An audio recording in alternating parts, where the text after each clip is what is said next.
Hello दोस्तों, मैं रोहित एक बार फिर से स्वागत करता हूं आपके अपने यूट्यूब चैनल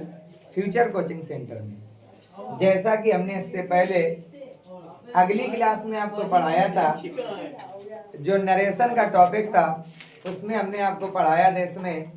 कि यदि रिपोर्टिंग वर्ब का वाक्य पास्ट में हो तो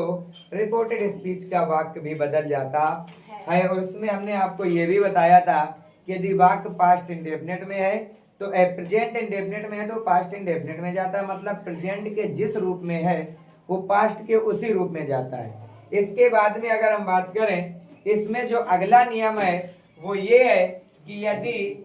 रूल नंबर जो अगला है वो ये है कि यदि रिपोर्टेड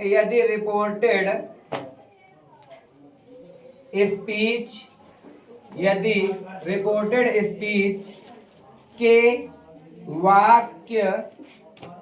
में विल का प्रयोग हो और इनडायरेक्ट स्पीच बनाते समय इनडायरेक्ट स्पीच बनाते समय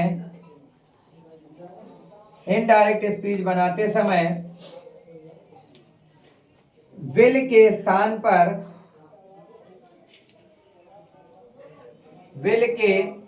स्थान पर शैल आ रहा हो तो शुड हो जाता है। एक ये नियम है। दूसरा जो नियम इसका ये है कि यदि रिपोर्टेड स्पीच के वाक्य में शैल का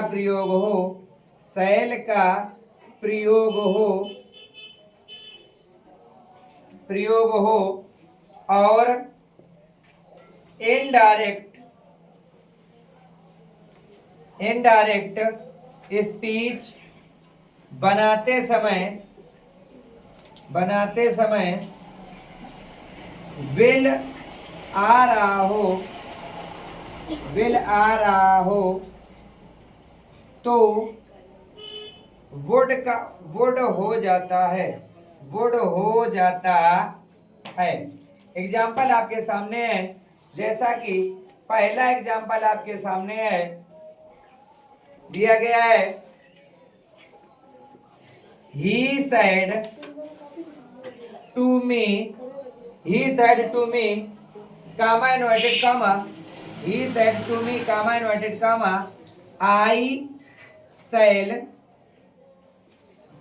shall learn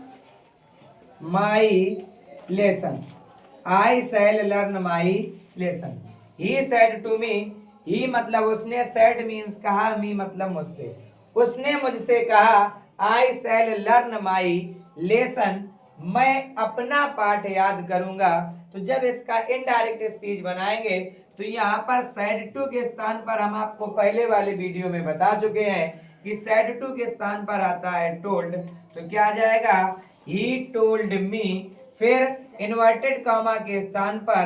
that का प्रयोग करेंगे। आई फर्स्ट पर्सन है, फर्स्ट पर्सन बदलता है रिपोर्टिंग वर्ब में सब्जेक्ट के अनुसार। सब्जेक्ट है ही तो इधर भी आपका क्या आ जाएगा ही। अब आई था तब तो आई के साथ शैल था, और जब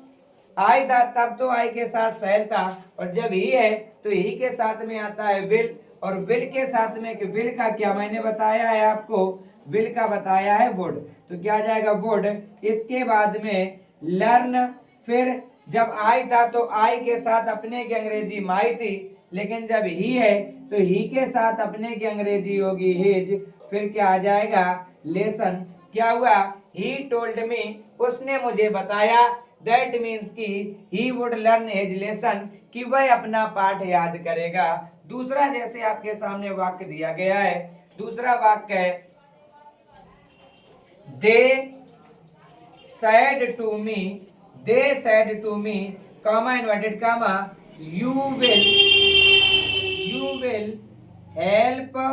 me, you will help me। मतलब क्या हुआ, they help us कर लो बेटा इधर, क्योंकि इधर आया दे है, तो इधर से क्या आया, they said to me, मतलब क्या हुआ, they मतलब उन्होंने, said means कहा, me मतलब मुझसे, उन्होंने मुझसे कहा, they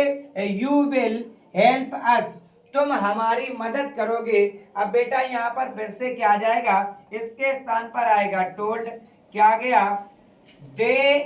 टोल्ड मी। फिर अगर आप देखोगे इन्वर्टेड कॉमास के स्थान पर क्या आ जाएगा, that, they told me that. इसके बाद में फिर क्या होगा, you second person, second person बदलता है रिपोर्टिंग वर्ब में ऑब्जेक्ट के अनुसार, और ऑब्जेक्ट यहाँ पर आपका है मी, और मी ऑब्जेक्ट है, इसका सब्जेक्ट क्या होगा, आई, तो इधर से क्या आ जाएगा, आई, और यू के साथ तो द विल, आई के साथ आता है सेल, और सेल का क्या मैंने बताया कि जब सेल आ रहा हो तो सेल का शुड हो जाता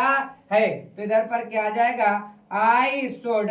फिर हेल्प, और इसके बाद में अस, मतलब वी का ऑब्जेक्ट है, तो वी का ऑब्जेक्ट मतलब रिपोर्टिंग वर्ब में सब्जेक्ट, सब्जेक्ट क्या है, देम, तो इधर भी आपका क्या आ जाएगा, देम ही आ जाएगा। मतलब क्या, उन्होंने मुझे बताया, दैट मीन्स कि मैं उनकी सहायता करूंगा। आपके सामने जो नियम थे उसके दोनों नियम के दो एग्जांपल्स हैं, जल्दी से इसका स्क्रीनशॉट लीजिए।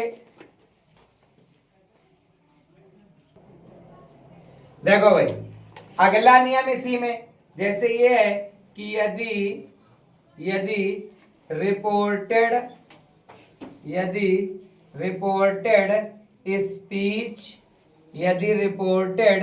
स्पीच के वाक्य में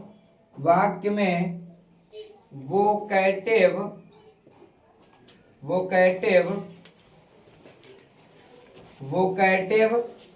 केस का प्रयोग हो तो इनडायरेक्ट स्पीच बनाते समय इनडायरेक्ट स्पीच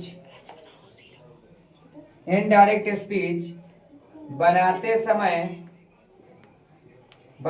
समय वोकैटिव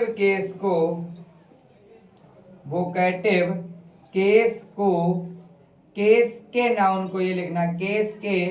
नाउन को रिपोर्टिंग वर्ब के ऑब्जेक्ट में बदल देते हैं। रिपोर्टिंग वर्ब के ऑब्जेक्ट में बदल देते हैं, एक नियम ये। और दूसरा नियम इसी का ये है कि यदि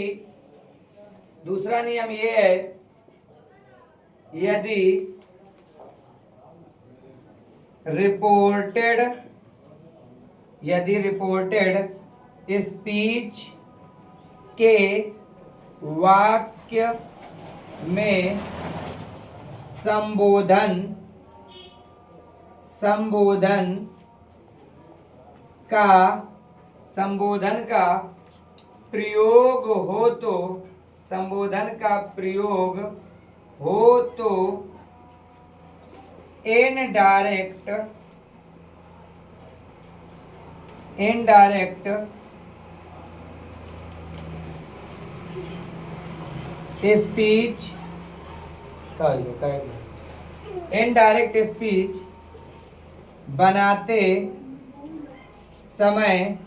इनडायरेक्ट स्पीच बनाते समय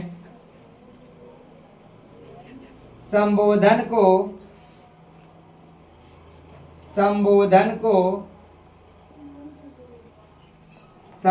को रिपोर्टिंग वर्ब के ऑब्जेक्ट में, रिपोर्टिंग वर्ब के ऑब्जेक्ट में बदल देते हैं। ये नियम है। अब आपके सामने दोनों नियमों के एग्जाम्पल देखिए कि जैसे कि पहला एग्जाम्पल आपका है the teacher said, the teacher said Raju, the teacher said Raju I shall give you a book,